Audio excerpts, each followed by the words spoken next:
So I think we need to kind of do like a news roundup because a lot happened this past week.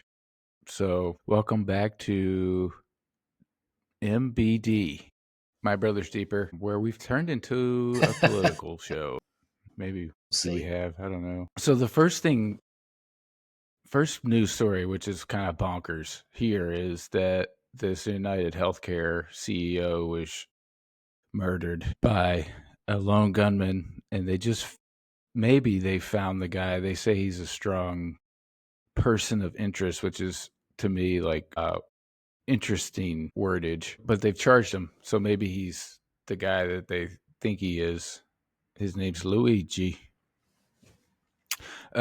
But apparently they caught him at a. There was so many weird. Did you do any reading on this? Because there's so many like weird things. Because like after the shooting, they had some evidence, like video of him possibly, and they found a backpack in Central Park full of Monopoly money, and so they finally caught up to this guy Luigi in Pennsylvania at a McDonald's, and conflicting reports on how like he was reported. Like there are two versions.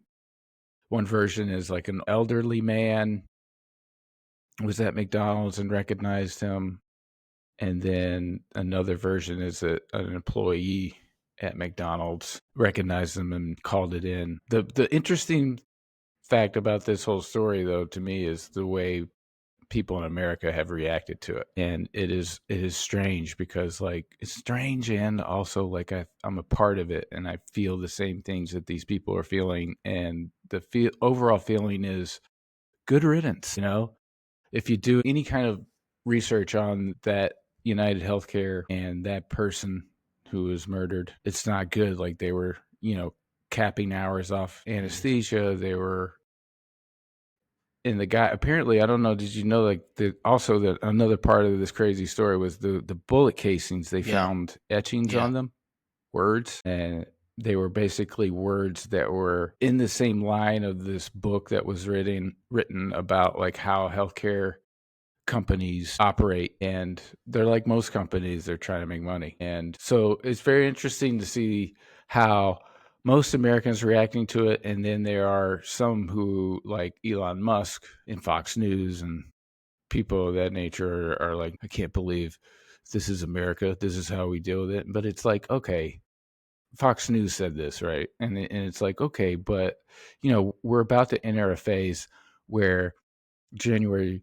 6th is going to be normalized and thought of as like, oh, that happened, and all these people who were arrested and put in jail are going to get pardoned. And, the insurrection doesn't mean anything at all, but it's this atmosphere that's been created by that type of violence, and like now when that violence gets ramped up and heightened, no, this is wrong. About Yeah. I mean, that's where the political ideals sometimes come in to play. And it's unfortunate because it doesn't have to be either or. It's wrong for someone to be murdered. Like, it's okay to say that. Like, it's okay to say someone shot down in the middle of the streets is not good. Like, it's just not. I don't care if you disagree with the guy's politics or you disagree with the way he runs a business. That's not good. But at the same time, it's also fair to be able to say, what went behind that? Like, what went into this person being so frustrated with the healthcare system in our country that he would kind of put all that and target it on one person? That's worth a conversation to be able to talk about the state of healthcare and to be able to talk about how people are marginalized. And it's there's a lot of injustices in that. So I get that. Like, I think that's the thing, Josh, that just it just frustrates me is that it has to be one or the other, either or. There's no degrees, there's no nuance, there's no truth on both sides. Like, it has to be one or the other. And so, yeah, I agree with you. I do think that, like, both sort of sides of things really, really are ridiculous in the way they talk about it. Because I was reading about, I guess it's somewhat of a similar case in the sense that the reaction has been um, um, kind of synonymous. Is I forget the guy's name. It was the guy who who killed the guy on the subway, the homeless guy on the subway. Have you seen that one that he just got acquitted? And so it's a similar thing Yeah. where you've got two sides kind of saying, hey, he didn't do anything wrong. It's ridiculous that this was even brought before trial. And then you've got the other side talking about, we got to protect homeless people. And, if the colors of the people involved were switched, it would be a different reaction. And I think there's truth in all of that. There's some level of truth, but there's also some level of criticism in that as well. But that's not the environment that particularly America lives in. No, it's two Americas. I feel like for a long time it's been that way. The thing that was strange about the shooting was like the way people reacted to it, and then this was said by other people, was like it was very like French Revolution vibes, like let them eat cake, and like, oh, look how that ended up for Marie Antoinette. It was like that, like this glee. It was strange, but also I felt it too. Like I can't say I didn't. I was not that, people were wanting others to die, but like, or get murdered that way in the street, and because that could be you, it could be anyone. But it was really kind of like a bit of an awakening, in the sense that, well, this isn't a culture war that we're in the middle of. It's a class war. It's the people who own everything, the people that own the social media platforms that you're on, that own the Facebook, Instagram, Twitter, Amazon. All these people are pretty much don't really care about you. They just care about predicting the future and how much money they can make, And that didn't seem to be noticed on both sides. It seemed like, yeah, maybe on the left there were progressive people who were like, look, man, these billionaires, you don't become a billionaire without being kind of a terrible person, more often than not. It seems that way to people who don't have money. But the people on the right obviously don't, because we talked about this in the last episode, of like how people relate to Trump and relate to like these people who have a lot of money when they don't, and they will never have that type of money. But like, this was the first instance. It was a terrible thing that happened, but it was the first time that people on both sides were sort of in agreement, like Ben Shapiro. I don't know if you've ever, I'm sure you're aware of this guy, but he's an extreme conservative with a huge platform. He did an episode recently where he was commenting on that and shaming people, and like his listeners sort of lambasted him, like turned against him on this matter. And it's like, that's not happened in a long time, where everyone was sort of in agreement on this phase of like how we are treated and how we operate So, within this class. what do you mean though when you say everyone's in agreement? Because like the example you just gave of Shapiro shows that not everyone is. Like there's still people on the other side who Well, he's like Joe Rogan. Joe Rogan becomes a mouthpiece for Elon Musk. Ben Shapiro's been a mouthpiece for like elite conservatives for a long time. I think it's just like the agreement is just the discourse online there was no right or left with just regular folks. There was just like, sort of like, hey man, yeah, it's like everybody can agree on healthcare, apparently. Maybe that's what it is. Like, yeah, our healthcare system's messed up. We need to fix it. Everyone wants healthcare, and they want to be able to count on it, and they don't want to go broke trying to pay for it. Yeah, but I don't think people are in agreement on that. Like, I think this is a blip. I think it's not a one time, but I think it's a short term sort of a deal. It won't stay that way. Like, because ultimately healthcare is divisive, because it always comes down to how do you pay for it.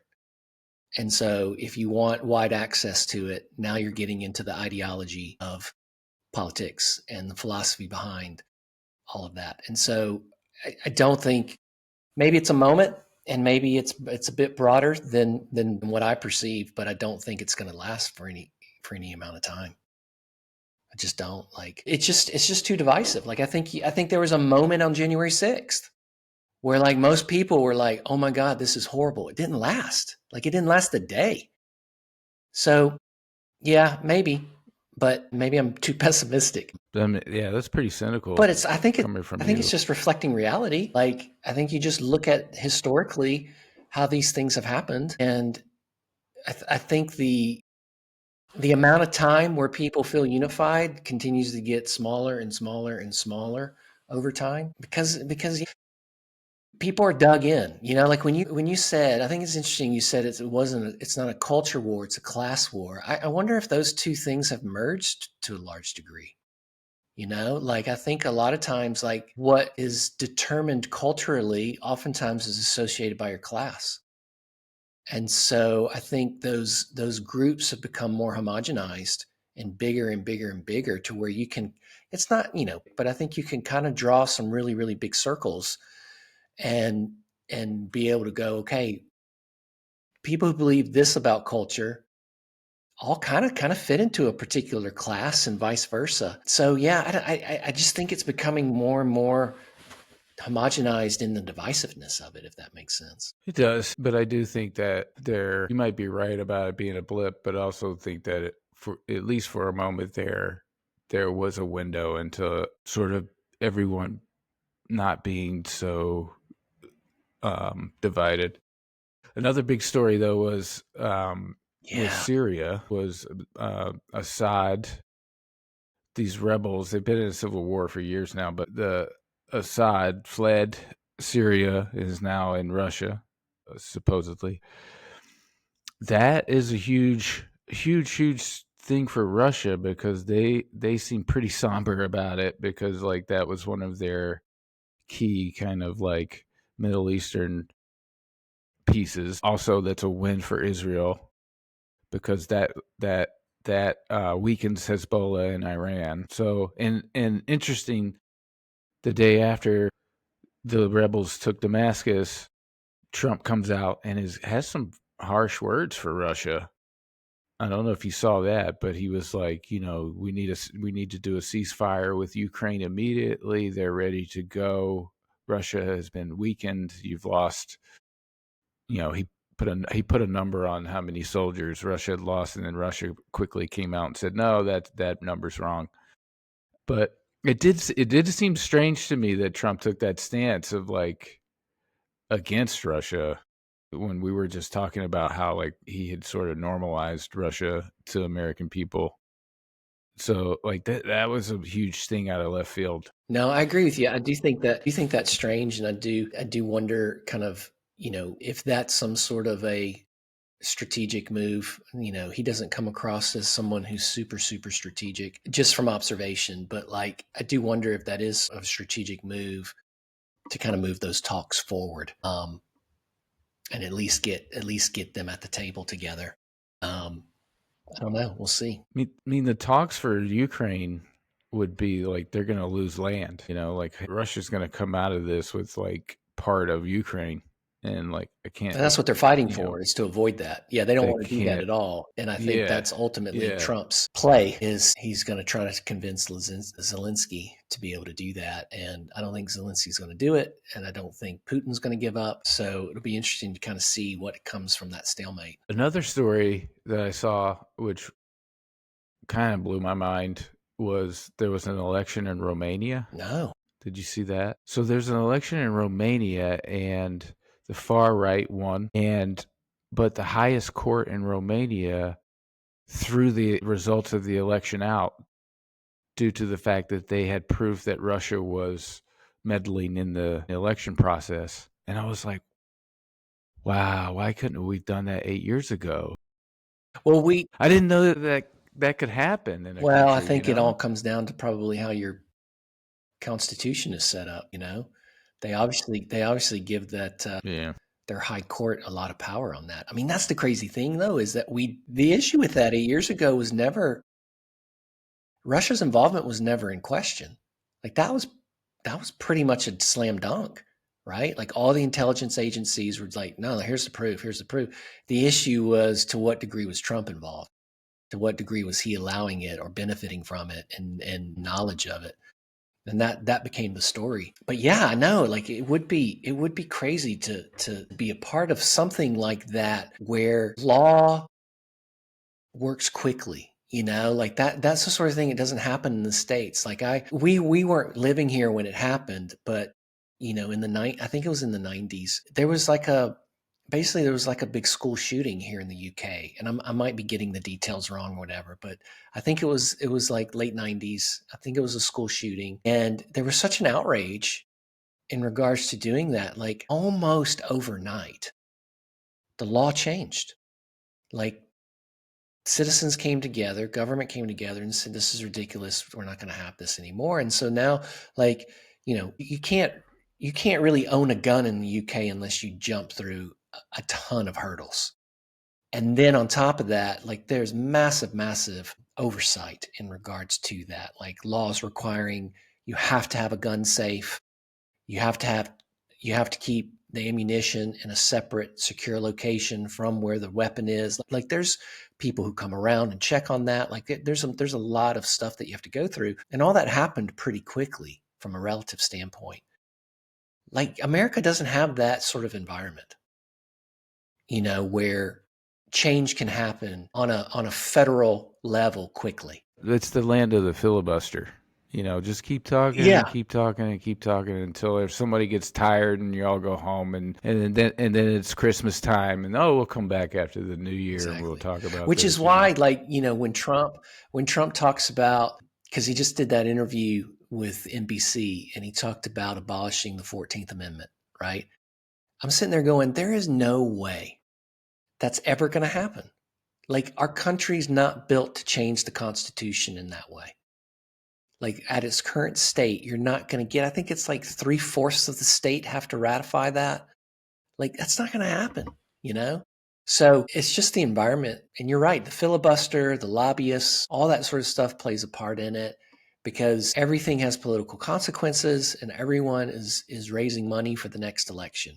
So that's the motivation pretty much all the time. Trump also said that recently, and it's got everybody kind of confused, especially, you know, on his side of the political spectrum. He said that Democrats have been trying to get rid of the Democrats want to get rid of the Electoral College. 8 years ago when Hillary lost and she won the popular vote, she came out and said that the Electoral College was outdated. So I think it kind of depends on if you benefit from it or not, whether or not you're in support of it. Yeah, crazy. But what we wanted to talk about though is that two Americas, and I think that it's perfectly encapsulated in like these modern sort of movements that we've seen on the left and the right. And the left, what we're going to talk about today is the left is what Elon Musk calls the woke mind virus. And the thing is like the word woke started in 2020, in the summer of 2020, with the Black Lives Movement. And just be aware of what's going on. So that took off in the BLM world, and then immediately, there was opposition against Black Lives Matter because then white people started moving into these spaces saying like all lives matter, blue lives matter, and woke became wokeism, and that was basically coined by the right. Like they turned it into something else, saying like like they moved it into the world of gender ideology, saying that transgenderism is wokeism and there's only two genders and like you can't change them, all that sort of rhetoric around the trans world. But really that's not where woke started, but now that's where it is. And wokeism is believed to be this very, very hyper aggressive progressivism, which encompasses everything sort of new in the world of like gender, race, all that. A person like Elon Musk, like we said last time, is that, he had a son that was stolen, taken by this mind virus, and it's become like a rallying cry. And it really did. I think the trans issue really did help Trump get elected because, like when we leading up to the election, if you're watching a football game, there were ads of like, hey, save our bathrooms, like there are these predators that are claiming that men can just say that they are women so they can go into women's bathrooms and be predators, or they can just, the pedophiles that could just say that they're whatever and go in and prey on your children. So like this became it's a huge thing. And it was helpful to the right.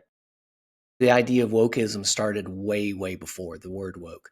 So it actually started in the 40s, and it was associated with racism, like African American racism. And it was about, staying awake and being aware and pushing back about being oppressed. And so that's how then it kind of, when BLM started in the early 2000s or 2010s or whatever, like it kind of got revived through that and got connected to the whole critical race theory stuff too. But then I don't think it's necessarily fair to say that it was right who connected it to sexuality, gender, that sort of stuff, because actually it was a lot of the people who associate themselves and identify themselves in that way who are just saying, actually, let's broaden the idea of oppression. It's not just about racism. It's also about sexuality. It's also about gender identity. And so the idea of wokeism, as we know it, really started to come into play, I think, in regards to saying, hey, to be woke is to be aware of who's being oppressed, be aware of those who the oppressor is and who the oppressed is. And again, even in that regard, that seems to be like a really good thing, a right thing to be aware of who's being oppressed and what systems might be connected to that as well.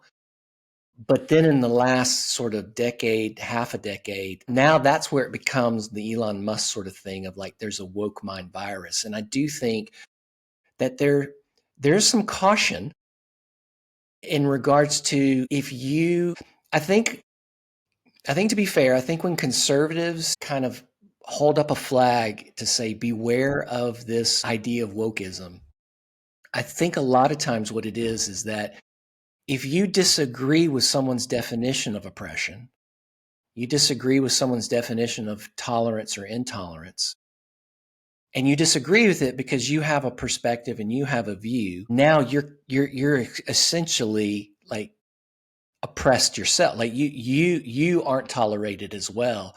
And there's this sense where there's a wave to go, anyone who speaks out and has a perspective to say, I don't agree with gender identity in that same way. Now all of a sudden, like you are a bigot, you're a racist, you're all these sorts of things. And I do think that on the left side, I do think that's a dangerous thing. And I do think it's happened more and more personally, because I think if you speak out and you have a perspective that is different than again, we're using like big terms here, but kind of the liberal kind of progressive norm, then you are labeled like these horrible sort of labels. And so I think now what's happened is that the right, having picked up on that and, to be fair, promoted that as well, now classify anybody who is left of right, who is center maybe or progressive. Now they're all woke. And so they do use it as this huge encompassing term, which I don't think is fair either. But I think there's a bit of criticism on both sides. Yeah, I do think that the trans movement has been very militant in protecting itself. And, Dave Chappelle got in trouble for talking about this and not leaving it alone. He just can't quit it. But he made a good point because he related the story of him being in Austin and at a restaurant. And there was someone filming him. He's in a booth. Someone else is in a booth. And someone's filming him. And it was a trans person, a trans white person. And he got up and went over there to ask them not to film him. And the person threatened to call the police. And his point was like, maybe trans and you may feel like you're a minority, but you still have that power over me because you're a white person in this space. And his point, I guess, his broader point is like, look, man, black people and women have been fighting for a long time for equality. And then trans people move in for like a week and expect the same respect and expect the same thing for them. And it's like, and if they don't get it, they use cancel culture to fight back. And I think that's another aspect of this progressivism is the cancel culture, which I think, some people deserve it, like Harvey Weinstein, you get what you get. And then there's lesser degrees, I guess. And, it's usually like a comedian. It seems there's so many comedians that like who seem to get canceled, actors, whatever. But like the cancel culture thing, I do believe hit a space where it was like, all right, this is enough. Like not everybody needs to be canceled. Like they made a mistake. They didn't kill anybody. Yeah, They but I didn't think rape it even anybody.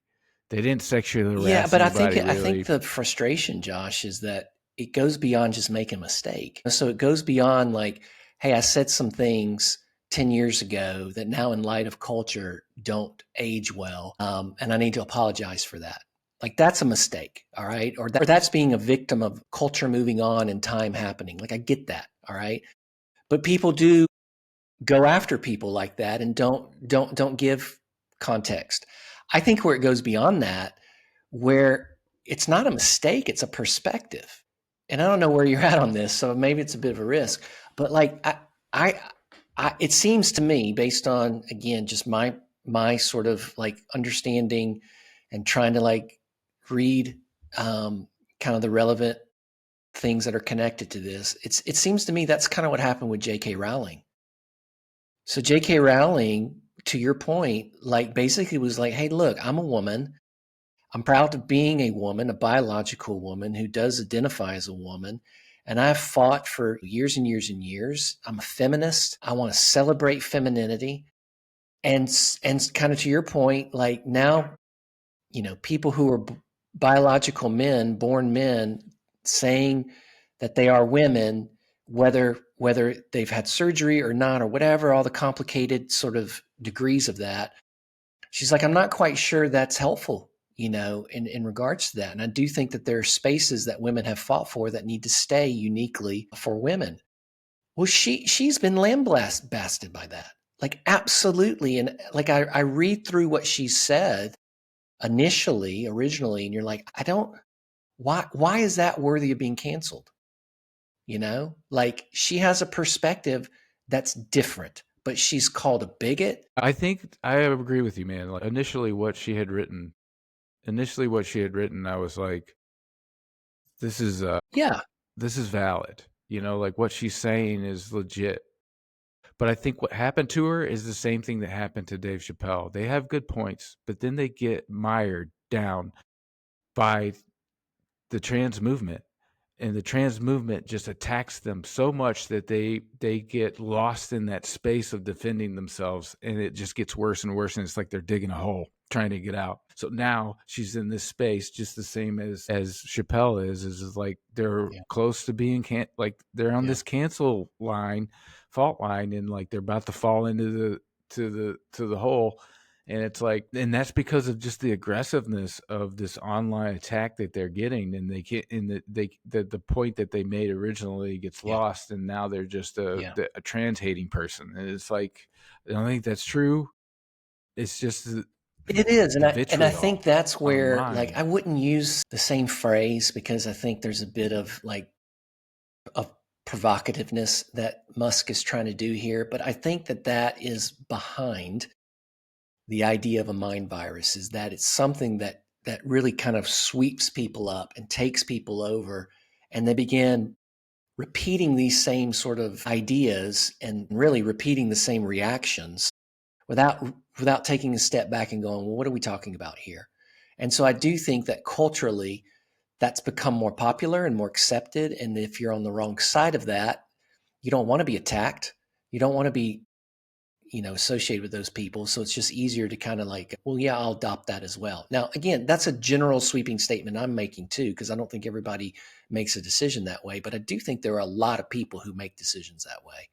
And so I think any sort of, big, huge, popular sort of movement in regards to, identity and people and oppression and that sort of stuff, like you have to be careful about it because on the other side of that, as you mentioned, like there's a conservative aspect of that, right? Like that's the kind of MAGA movement in many ways, and that's become something that became way bigger than what it was originally, I think conceived to be as well. So yeah, I think those are the things that just, I just I, this is nothing new. It's not original, but I miss and loathe um, the opportunity. I miss the opportunity and loathe the fact that we don't have the opportunity as much now to have a nuanced conversation and to be able to go, listen, here's where I'm coming from in this, and be able to say it and not be considered evil or a Neanderthal or uneducated. And I think that happens on both sides, because one of the things I hate with the conservatives is when they talk about the elitistness of the left. And it's like, well, hang on. Most of you guys went to Ivy League schools too. Like, how come you don't classify yourself in that? Like, what is elitism now? If not the school that you went to? Like, Trump went to an Ivy League school. Like, how's that not elite? Give me a break. Yeah, I do think that the part of that elitism thing is more about snobbery and about like coastal politics, of like coastal elites and stuff like that. People in cities are usually liberal, and it's cities versus rural areas. But getting back to J.K. Rowling, I think she got more. I think the hole became bigger for her and deeper during the Olympics because there's a whole trans movement in sports, which is a dicey thing for me. Like, not for me personally, but like I have these thoughts about it where I'm just like, okay, I've seen this video of this kid in high school, a boy, who decides that he's a woman and he goes to play on the women's team, and he's like, I don't know, this kid's like at least 6 foot, over 200 pounds, and he's just elbowing chicks all over the place and they're getting hurt.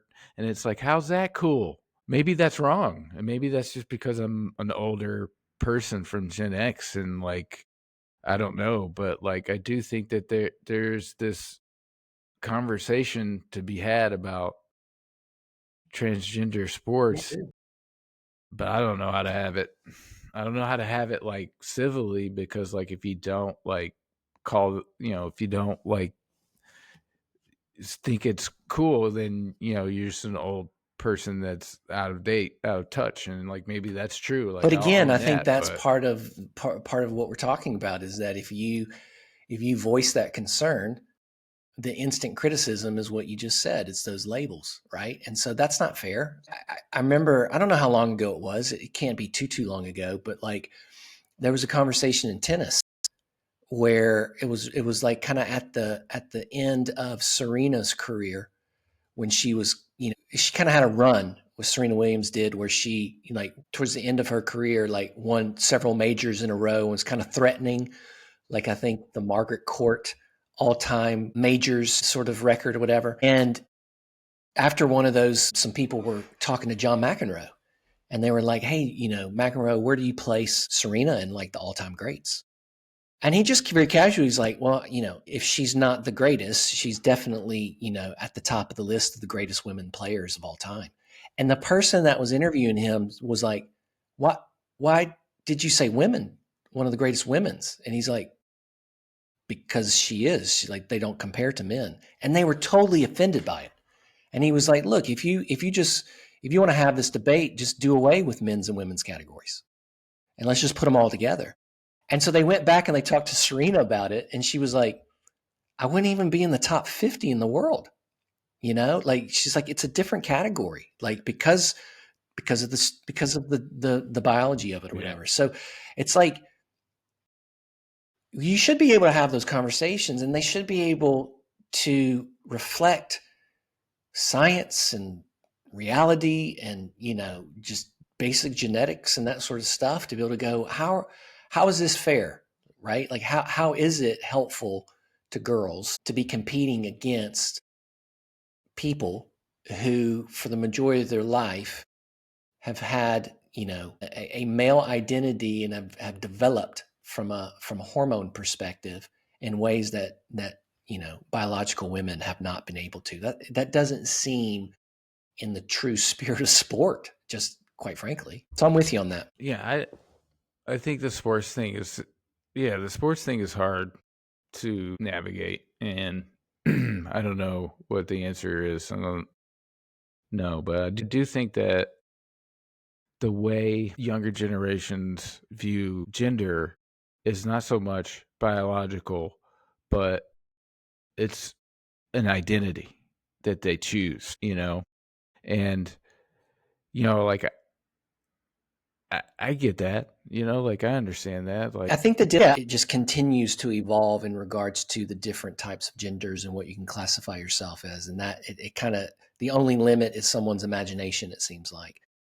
But, but I think the difficulty is that like the argument today, and it seems to be very successful, is to completely separate the biology from gender. And I'm not one to say gender and biology are the same, because I do think that gender, in many ways, is a social construct, but it's a social construct that is connected to the biology. So you can't completely separate it, but you can distinguish it. And I think what we do today, or what kind of the kind of gender ideology today, is to completely separate gender from biology. And I just don't know how you can do that. Like I get that it's general, it doesn't apply to everybody. That's fair, that's fine. That's what categories in many ways are. They are not the exceptions to prove the rule. They tend to be kind of that broader sort of way of explaining things. And I think that's the difficulty for me, is the argument of, well, we can completely separate gender from biology. And I don't, it just doesn't make sense to me. I don't know how you can do that. I think there's still some crossover and some connection to it. I mean, that's why I think it affects sports. It's because the identity, the gender, is connected to the biology. And you see that in sports. okay. All right. Well, moving off of like the gender, the gender topic, I was listening to this podcast, and they were talking to Rahm Emanuel. He was the Chicago mayor for 8 years, but before that, he was the first 2 years he was Obama's chief of staff. He was also Clinton's last administration. So, like after the election, all this stuff, Democrats were in disarray, and they were like, "What do we do? What do we do?" And Rahm Emanuel, who was the ambassador for Biden, the ambassador to Japan, but he's been in the mix for a lot of like Democratic wins. Like I said, Clinton's second administration, he was part of Obama. He also was he was the head of the DNC. This is what they're trying to get him to do again, is to be the head of the DNC, because in 2006, he was the head of the DNC. And after Bush had won his second election in 2004, it was like a huge loss across the board for Democrats. And they were like, we don't know what to do. And then Rahm comes in, and they have this big win. They take over the House in 2006. So he's like, so people are coming back to him, like wanting him to head the DNC again. And so he's got some good, like, sort of like just common sense approaches to things, about what you should do. But one of the things I want to talk about was that he mentioned it was something you mentioned about like candidates and where they stand on issues. And this is a part of like the Democratic liberal mindset that we're talking about today, is that, Harris ran on this thing of just like basically tearing down Trump. And Rahm was saying like, we have to get away from that of like, well, this guy sucks, so, we're the better option. Where are you on the issues? Where are you like, and he kept saying this thing about pocketbooks. We need to get back to the pocketbook, which, no, like nobody young's going to know what that means. But like, he's basically like, like, where's your wallet? Like, like, let's worry about people's like money. Like where do they, are they able to afford rent? Are they able to afford groceries? Are they able to send their kids to school? Are they able to do all this stuff? And he goes, these are the things that we need to worry about. And I think that like these ideological wars that we're going through with wokeism and MAGA, like none of it, when we talked about this before, none of it has anything to do with the issues. None of it has anything to do with like making your life better. It's just this never ending argument. of what side you're on, you know? But I also think that, like, to play devil's advocate, you could also say Trump ran the same place and he attacked Biden and he attacked Harris and he won, right? So, like, to some degree, that playbook can win. The other thing is to say is I think Trump actually made the better argument for the economy. I don't think he was right. I don't think he got the facts right, but I think he made it an issue. But like even when you were saying last time about your friend in Texas, like the reason why he was going to vote that way is because groceries are higher than they were 4 years ago. Like that's an economic argument. It may not be grounded actually in the fullness of the context and why it is that way and who's responsible for that, but it is an economic. So I think it's true. It needs to be more about the platform and the ideas behind it. But to take it a step further, I would go, you've got to be clearer with the truth and what's actually going into it. So yeah, I think he's right, but I think you got to go, it's even deeper than that. Like it's not just talking about it, but it's actually making the better, clearer argument for the voter so that you have a more informed voter of what's actually occurring, what's happening, so that you can then go, okay, well, here's my perspective. Because I don't think you can ever fully disengage from your philosophy of politics, right? Because what's behind your philosophy, what's behind your idea of the economy comes down to philosophy. Like, do I believe that the free market is the end all be all? Or do I believe in government's role to dictate and to regulate the free market? Like those are two really huge ideological polar opposites in regards to how you move forward. And that ultimately does influence the way you view economy. Because if you're going, okay, I'm not making as much money as I did 4 years ago, but there are better roads in my community. There are better bridges. The infrastructure is better. There's better social programs. I'm willing to give up a little bit of what I have in order for other people to be better. That's part of your philosophy. It impacts your economic decisions. But if it's like all about, I need to pay less taxes and I need to keep more for me, that's going to impact it as well. Well, but under Trump, like most of these people are going to be paying more taxes, you know? So unless you make, over $250,000 a year, like people don't really think about that stuff a lot. I don't think people think about federal taxes that much as they do like local. Like, here, if you have a car, you have to get this thing that they call a city sticker. And it's just a sticker. It's just a tax. It's basically like if you're going to drive your car in the city, we're going to tax you. And, you're already paying your insurance, you're already paying the registration to the state. And now the city tax you. And I think that's what most people think about when they think about taxes. They're like, okay, well, like I'm getting taxed by the city, I'm getting taxed by the state, I'm getting taxed federally, I'm getting taxed by stores, I'm being taxed everywhere. There was a story that came out, I don't remember his name, but he's like the fifth richest guy in the world, and he like set up this whole system of like how he does where he doesn't pay taxes, like, and it's like Trump's been accused of that as well as like tax dodging, and like it's like that's how you become a billionaire, is that you don't spend money, you just kind of acquire wealth and you keep it, and you don't share it, and like there are some people like outliers like Warren Buffett and like Ted Turner and people like that who aren't gonna, like, when they're dead, their money's gonna go to charities, Yeah. but most billionaires aren't like that, you know. But I think that also, like, the thing I want to talk to you about too is like when I was talking about that city tax thing in Chicago, especially when we're talking about progressivism and wokeism.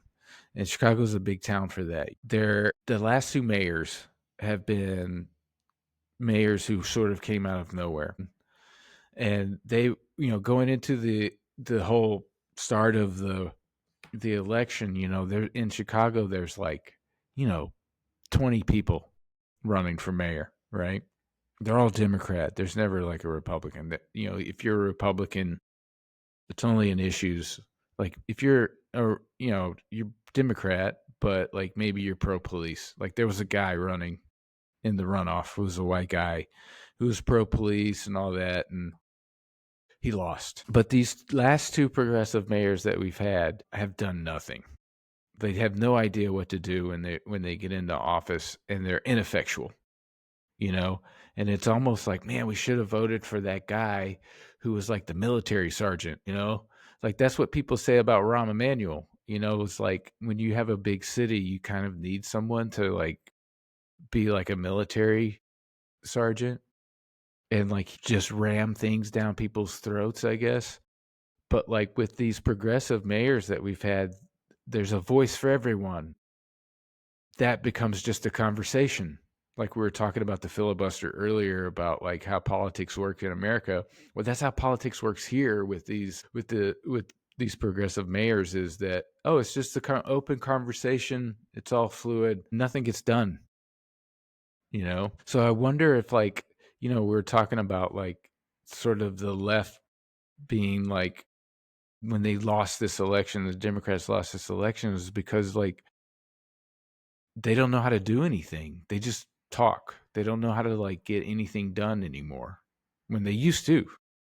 They used to like well, Biden did has Biden's a bit of an outlier too because he's not really like he's a Democrat, but he is kind of like in the middle, you know? And they have gotten stuff done. But like I don't know if this is probably a controversial thing to say, but like, the politics of what we're talking about today of the woke mind virus, and if people consider themselves way, way, way out on the left, how are you going to get things done? Because like I'm not seeing it politically. I think you're absolutely right, and I think that's part of the frustration probably with a lot of those who did vote for Trump. We talked about last time what attracts people, what draws people to him, and there is this sense that he is an outsider, and that because he spent his life in business, he can make hard decisions, and he go to the bottom line, and he'll do what needs to be done, and they like the way that he speaks out and he says things that don't fall into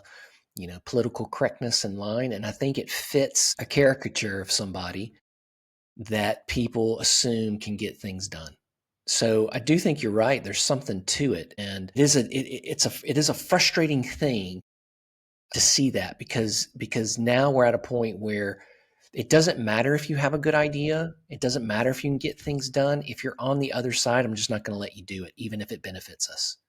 So like one of the things now, where Trump was talking about in that interview with NBC, and he was talking about immigration, and he was like, "Hey, I've got a plan for the dreamers. Like we got to make sure we take care of them. We got to make sure that is something that happens." And there was a plan on the table, and he, as a candidate, actively campaigned for Republicans in Congress to vote against it because he didn't want to give them the win. He didn't want to give Biden's administration a win, but he's willing to do the exact same thing theoretically when he's in power, right? Like it's a broken system.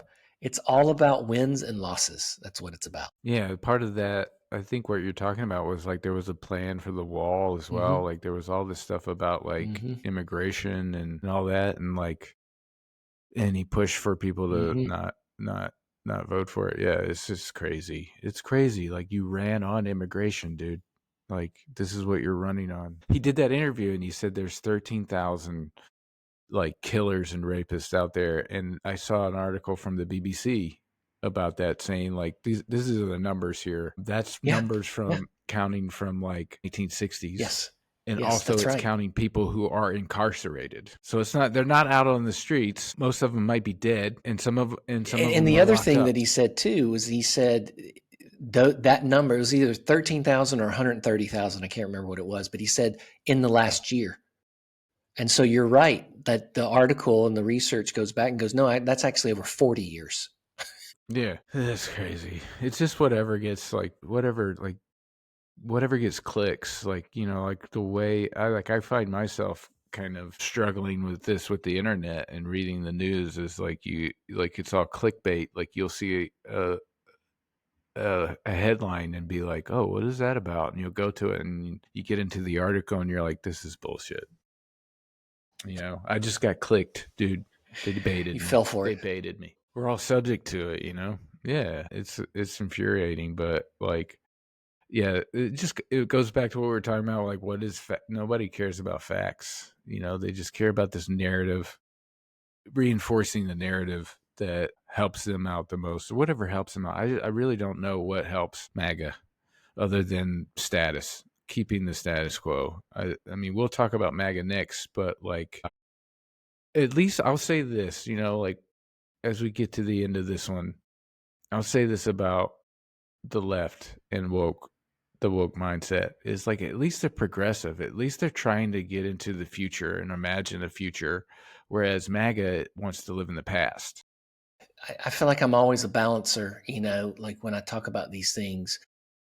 There's wisdom in both, right? There's wisdom in clearly looking ahead and realizing how do we need to get better and what does the future hold for us. But I don't think that it's wise to be progressive for progressive's sake. But then, too, on the other side of it, it's like, there is wisdom in learning from our past. And if things have worked, is it possible they could work again?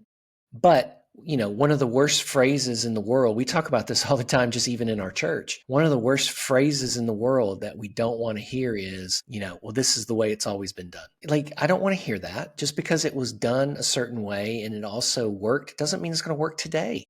Culture changes, context changes, seasons come and go. And so I think it's on both sides where you're just like, okay, I don't want to do things the way they're always done simply because that's the way they were done and they worked in the past. They may not work in the future, but I also don't want to unnecessarily change something if it's currently working um, because maybe the season isn't over yet. And so again, I think that's where it comes down to like, can we just can we be open and can we be honest and can I say that to somebody who disagrees with me and go, okay, well, I see where you're coming from. However, there's this. And then you'd be able to say the same thing and actually come to some sort of an agreement that go, this is actually the better place. Regardless of what percentage my ideas are in it or what percentage your ideas are in it, this is the best solution. Yeah, that's the hope for the future is, a discourse at least. That's why I think we're going back to the talk about the murder of the healthcare CEO. It was like there was a moment there where it was just like, okay, like people see something, we're all on the same page just for a little bit. If it only takes murder to bring us to this place. Hey, but I on a like maybe more of a like hopeful note, or it could be terrible. Did you see that story that Google and that computer chip that they have that computates so fast, like on the quantum level? It's a quantum chip. This is insane, and I don't believe it, but is a chip that computates information in 5 minutes, whereas most sort of supercomputers of the day, the information that this chip can computate, it will take these supercomputers 10 septillion years to computate. You know how many zeros 10 septillion is? It's that advanced. 25 zeros. 10 septillion years. So I don't know if you're familiar with the quantum level of things, but like they're saying that if this chip can computate information in different dimensions, that it can gather more info. And so, like, if this is true, and I mean, Google debuted it. So, and like, I saw today that Elon Musk was like, wow, this is an amazing news. Like, because basically, it would like bring AI to a point where it could be integrated. They were using an example of like it could be integrated into like medical use of like you could see on a quantum level, like you could put it into like x-ray machines or whatever kind of machine you have to see into the human body and see at a quantum level. Also, it would bring us to a point of like just computing information so fast that we could start building nuclear fusion reactors and solve the energy crisis. So yes, so either we're moving forward or we're not. It is. And that's scary too, though. Like that's scary too. Like moving forward into the unknown. Like the unknown is scary, you know.